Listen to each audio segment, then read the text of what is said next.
اللہ जाने खौफ इमरान है या बुग़्ज़ इमरान, लेकिन ख़त्म होने का नाम ही नहीं ले रहा और इसी खौफ की वजह से रोज़ाना अखलाकी पस्ती की एक नई हद को पार किया जाता है। पहले इमरान खान पर बेशुमार झूठे मुकदमात बनाए गए और फिर गैर कानूनी तौर पर इमरान खान को गिरफ्तार किया गया। जब इस सब से दिल नहीं भरा तो चादर और चार दीवारी का तकद्दुस पामाल करते हुए ज़मान पाक पर हमलावर हो गए।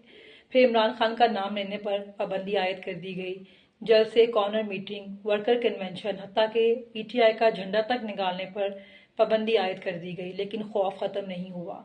सारे इलेक्टेबल से पीटीआई को छुड़वा दिया गया और झूठे बयानात दिलवाए गए और अभी तक सियासी कारकुनान की अगवा का सिलसिला जारी है। और फिर कल एक और अखलाकी गिरावट की हद पार करते हुए खान की बापर्दा बीवी के ऊपर इल्ज़ाम लगा दिया गया। क्या ये सब करने से आप लोगों के दिलों से इमरान खान की इज्जत को या मोहब्बत को ख़त्म कर सकते हैं?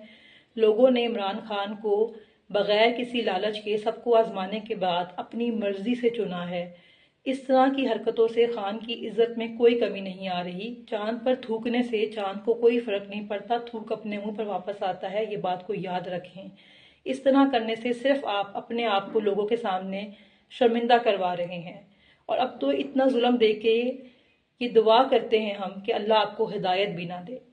और मेरी तमाम पाकिस्तानियों से गुजारिश है, चाहे वो पाकिस्तान में रहते हैं या पाकिस्तान से बाहर रहते हैं, चाहे जितना भी झूठ फैलाया जाए, जितनी भी मायूसी फैलाई जाए, लेकिन आपने 8 फरवरी को अपने हक के लिए ज़रूर निकलना है। लोगों को वोट देने के लिए तैयार करें।